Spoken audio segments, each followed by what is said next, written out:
Assalamualaikum warahmatullahi wabarakatuh. Selamat pagi anak-anak. Salam sejahtera buat kita semua. Anak-anakku yang saya cintai dan saya banggakan. Untuk pagi hari ini kita pembelajaran IPA di jam pertama dan jam kedua. Anak-anak, sebelum memulai kegiatan, mari anak-anak kita berdoa sesuai dengan agama dan kepercayaan kita masing-masing. Semoga apa yang kita lakukan hari ini memberikan keberkahan buat kita semua. Anak-anakku, untuk absen dalam pembelajaran ini, saya persilahkan anak-anak nanti masuk di web materi, ikuti pembelajaran melalui video. Anak-anakku, untuk pagi hari ini kita akan mempelajari tentang pencemaran air.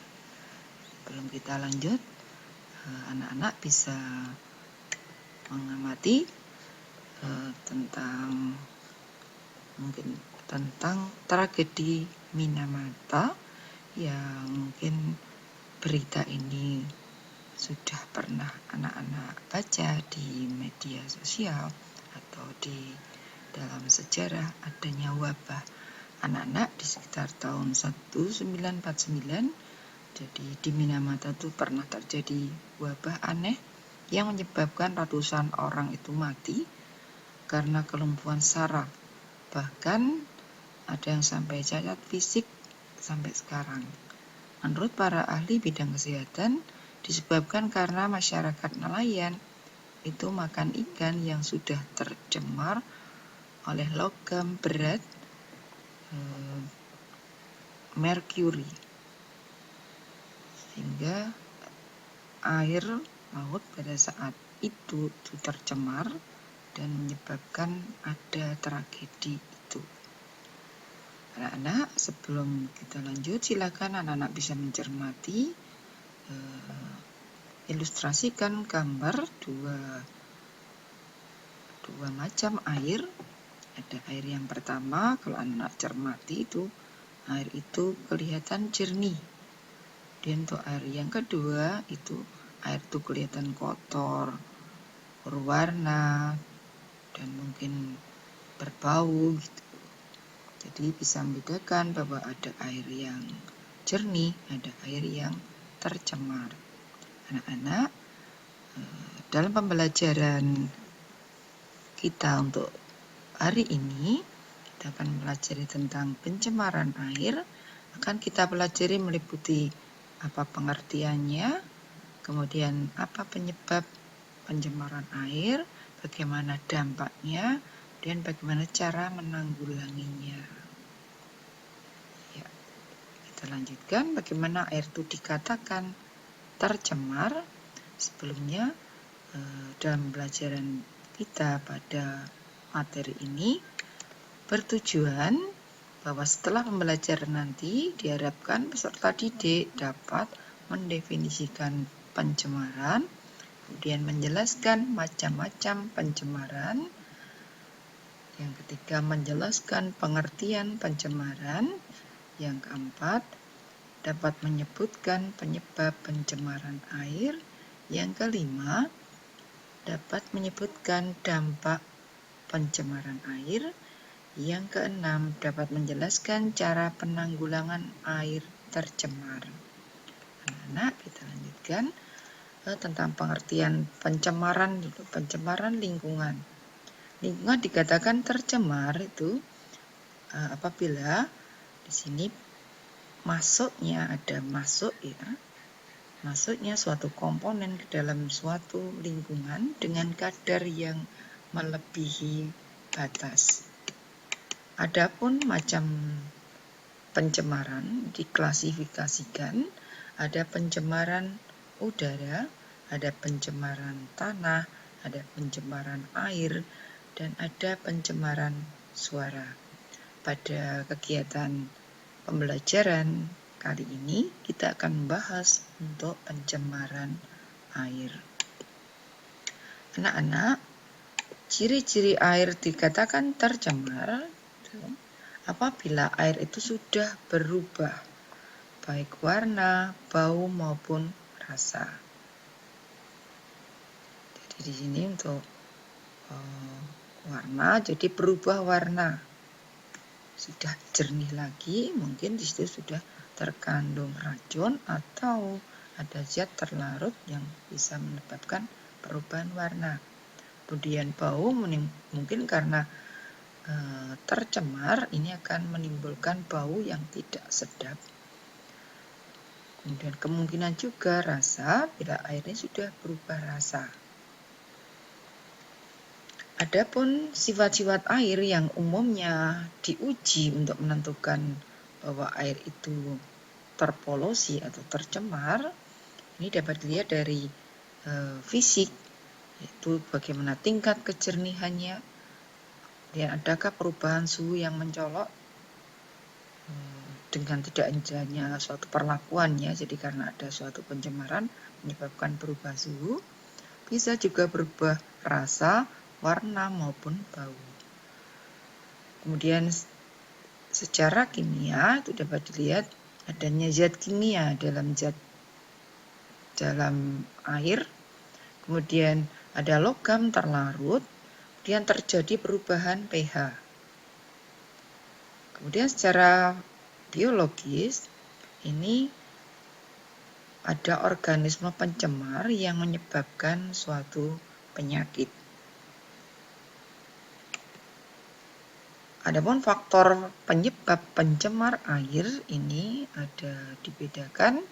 Yang pertama, pencemaran karena adanya limbah industri. Ini dibedakan, ada limbah organik yang bau. Ini ditimbulkan dari limbah industri tekstil dan industri kertas utamanya. Kemudian ada limbah anorganik, ini berupa cairan panas, berbuih, berwarna, mengandung asam belerang dan berbau menyengat. Contohnya di sini adalah limbah hasil industri baja, emas, cat, pupuk organik, farmasi dan sebagainya. Kemudian faktor yang kedua itu ada limbah rumah tangga. Limbah rumah tangga ini berasal dari kegiatan perumahan, baik rumah tangga, bisa hotel, bisa rumah sakit, bisa pasar. Kemudian juga limbah dari mesin-mesin. Kemudian limbah dari kendaraan. Ini juga dibedakan, ada limbah organik. Limbah organik, salah satu contohnya adalah ada mungkin kulit buah, sayur, sisa-sisa makanan, kertas, kayu, daun-daunan, dan sebagainya.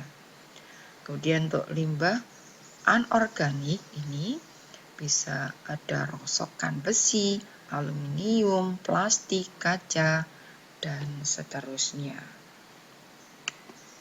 Yang ketiga ada limbah pertanian. Jadi air limbah pertanian ini secara umum tidak menimbulkan dampak negatif, namun penggunaan pestisida yang secara berlebihan ini akan menimbulkan kerusakan ekosistem perairan. Di sini akan terjadi gangguan oksigen dalam air tersebut. Kemudian ada kegiatan pertanian yang menggunakan obat-obat pembasmi hama seperti insektisida dan pupuk yang berlebihan. Dengan pupuk yang berlebihan dapat menyebabkan suburnya ekosistem perairan, sehingga menyebabkan terjadinya blooming alga, yang mana ini dapat menutup permukaan air sehingga menghalangi sinar matahari masuk ke perairan tersebut. Dengan demikian, di perairan itu tidak memungkinkan terjadi fotosintesis, sehingga kan kekurangan oksigen yang menyebabkan matinya organisme di dalam perairan tersebut. Selanjutnya kita bahas tentang bagaimana dampak pencemaran air. Jadi air yang tercemar ini berdampak adanya penurunan kualitas lingkungan. Jadi kandungan oksigen di dalam air itu berkurang sehingga mengganggu ekosistem di dalamnya. Ini tadi dari efek dari blooming algae tadi. Kemudian dampak yang berikutnya ada gangguan kesehatan. Jadi air limbah yang tidak dikelola kemudian mengandung kuman, bakteri, dan virus yang menyebabkan berbagai penyakit.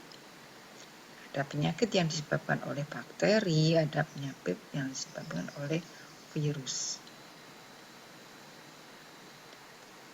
Kemudian yang berikutnya berdampak pemekatan hayati. Jadi bahan beracun yang mencemari perairan mengakibatkan terkontaminasinya racun dalam tubuh organisme. Kita lihat pada gambar 1 di sini.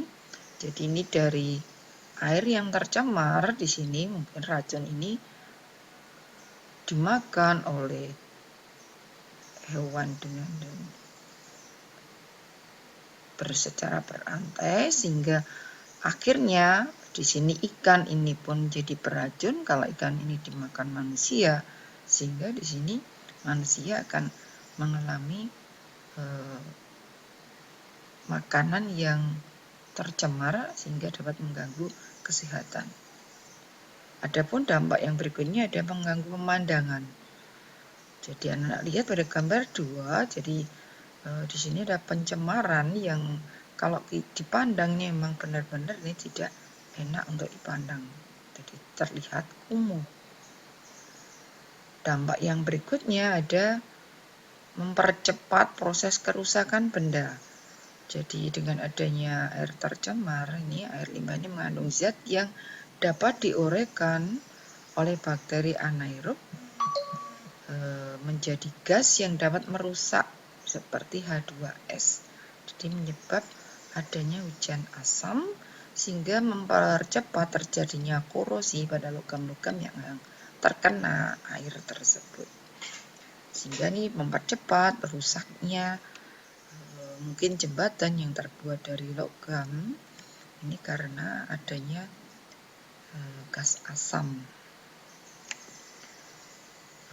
Berikutnya, bagaimana upaya penanggulangan pencemaran air? Ini diantaranya untuk yang pertama adalah pembuatan kolam stabilisasi, yang mana di sini limbah diolah secara alami, menetralisasi polutan sebelum air limbah ini dibuang ke sungai. Dinetralkan dulu, baru dialirkan ke sungai. Yang kedua, dengan instalasi pengolahan air limbah. Jadi yang disingkat dengan IPAL meliputi di sini ada 3 tahap, yakni primary treatment memisahkan zat cair dan zat padat melalui penyaringan. Kemudian secondary treatment menstabilisasi zat organik dengan limbah. Distabilkan. Kemudian tertiary treatment ini memusnahkan organisme patogen dengan menambahkan klor, sehingga saat kita suatu saat bau untuk air ledeng itu ada bau belerang. Berikutnya pengelolaan ekskreta, yakni di sini mengolah pada jamban di sekitar tempat tinggal ini dialirkan ke tempat pengolahan sehingga akan dihasilkan biogas yang dapat dimanfaatkan.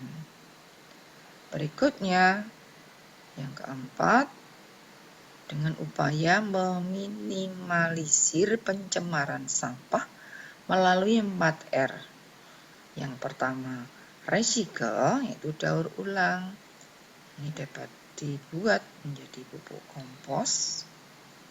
Kemudian ada reuse, penggunaan ulang. Jadi barang-barang bekas dapat dipakai kembali